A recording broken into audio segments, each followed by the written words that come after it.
शहजाद, आपसे ही सवाल, क्योंकि आप पर ही सीधा सीधा प्रहार किया है अरविंद केजरीवाल ने। पूरा भाषण आपने भी सुना होगा और हमने भी उसका कुछ अंश सुनाया है, जिस पर अरविंद केजरीवाल साफ तौर पर ये कह रहे हैं कि वो तो ईमानदारी का सबूत लेने जनता के बीच जा रहे हैं और बीजेपी की सरकार ने उन पर झूठे आरोप लगाए हैं। वो इसीलिए उन्होंने कुर्सी छोड़ी है क्योंकि आप लोगों ने उनको इतना परेशान किया, इतना दुखी किया है कि उनको इस्तीफा इसीलिए देना पड़ा और जनता से जाकर वो सर्टिफिकेट लेंगे कि वो ईमानदार है। चलिए, मेरी छोड़ दीजिए, बाकी किसी की छोड़ दीजिए, कोर्ट की नहीं मानते। ये है पिता तुल्य अन्ना हजारे। अरविंद केजरीवाल जैसे आदमी जो मेरे साथ काम करता था और शराब के बारे में हम लोग आवाज उठाया था, आज वो शराब नीति बना रहा है, जिससे मुझे दुख हुआ।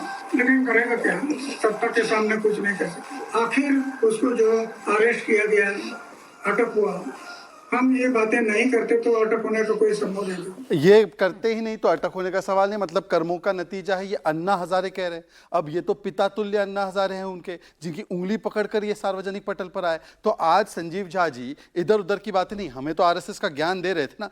पिता तुल्य अन्ना हजारे जी की बातों को स्वीकारते नहीं स्वीकारते, वैसे इनके अलग अलग नेताओं ने अन्ना हजारे को एजेंट, संघी चड्डी, इग्नोरेंट, देशद्रोही ये सब कहा है। हम किसी के लिए ऐसी बातें नहीं करते। इन्होंने अपने पिता तुल्य, और वैसे तो आपको याद होगा कि किस प्रकार से इन्होंने कुमार विश्वास को निकालना, प्रशांत भूषण, शांति भूषण, योगेंद्र यादव, सबको इस प्रकार की गालियां दी है। दूसरी बात मैं कहता हूं कि चलिए, आप तो वो है जो 150 दिन तक जेल में रहे और कोर्ट ने ऐसी कंडीशन लगाई जिसने कभी किसी मुख्यमंत्री पर ऐसी कंडीशन नहीं लगाई।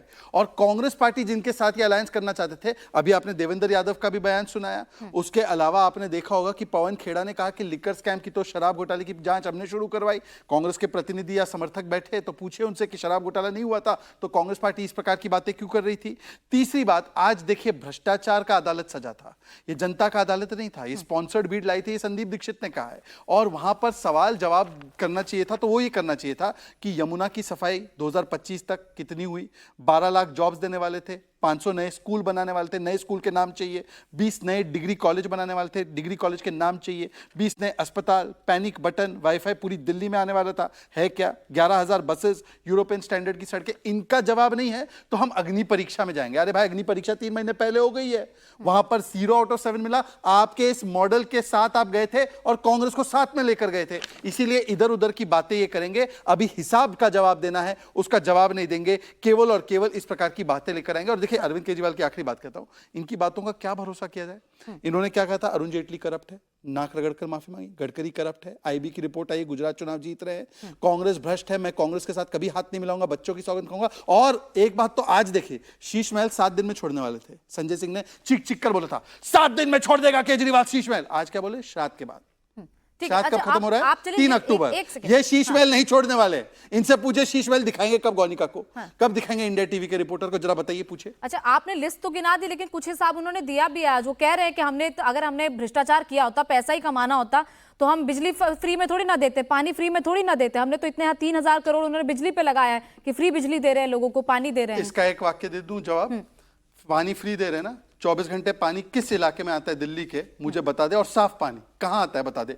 बिजली की बात कर रहे हैं, इन्होंने बिजली पर जो है सेस बढ़ाया है, 40% सेस बढ़ाया है। और आखिरी बात, दिल्ली के पास रेवेन्यू सरप्लस 14,000 करोड़ का होता था शीला जी के जमाने में, आज 7,000 करोड़ का है। शीला जी भी उस समय पर 3,000 करोड़ निकाल देती और दे देती फ्री सब्सिडी, तो वो सरप्लस में ही रहते। तो कोई महान काम नहीं किया है। पर मैं सवाल पूछना चाहता हूं आज कि ये जो वादे उन्होंने किए थे, 500 नए स्कूल, 11,000 बसेस, अब क्लस्टर बसेस मत बोलना, डीटीसी बसेस की बात कर रहा हूं, 12 लाख जॉब, कितने जॉब दिए? यमुना की सफाई 2025 तक कितनी साफ हुई यमुना? 6,000 करोड़ कहां गए? इसका जवाब दीजिए। ठीक है।